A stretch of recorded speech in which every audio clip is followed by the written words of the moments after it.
Czech Republic and Canada sent over 1,000 troops near Ukraine's border to calm tensions between Moscow and Kiev.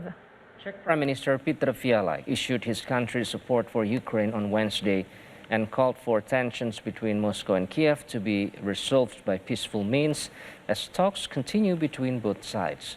Fears have been raised after Russia massed an estimated 100,000 troops near Ukraine's border.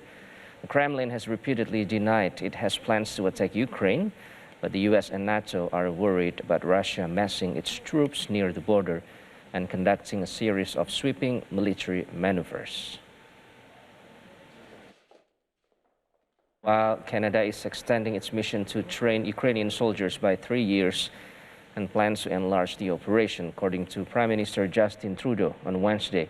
Trudeau said he has authorized the military to deploy 60 more personnel to join 200 troops already on the ground, with further capacity to increase that number up to 400. It's part of a $268 million commitment. He added that Russia is using its military might and heft to bully and threaten an independent democracy in an effort to try to get Ukraine to bow to its will. Trudeau said that Defense Minister Anita Anand will travel to Latvia and Ukraine to visit Canadian soldiers in the coming days. Anand said Canada has trained over 30,000 soldiers in Ukraine.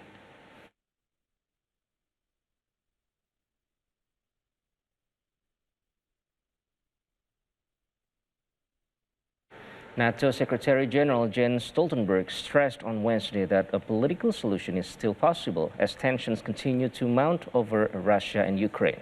The Biden administration and NATO told Russia on Wednesday there will be no U.S. or NATO concessions on Moscow's main demand to resolve the crisis. Both parties held firm to the alliance's open-door policy for membership, rejected a demand to permanently ban Ukraine from joining, and said allied deployments of troops and military equipment in Eastern Europe are non-negotiable.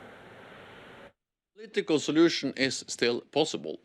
But then, of course, Russia has to engage in good faith to de-escalate and to sit down and really make a real effort to find a way forward where we can find a political solution. We have made our proposals. We are ready to listen to also the Russian concerns and engage in reciprocal efforts to find a way forward. But we are not naive, and we need to make sure that whatever we agree in different formats. This can be bilateral agreements, Russia, the United States. It can be agreements in the OSCE. It can be also things we agree in different formats.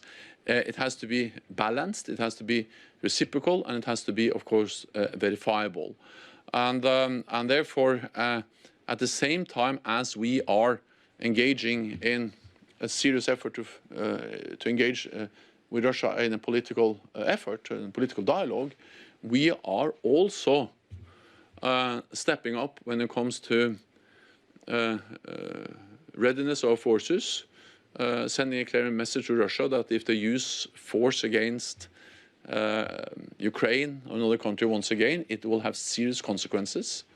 And of course, there's absolutely security guarantees for all NATO allies. That's also the reason why we have increased the readiness of the NATO response.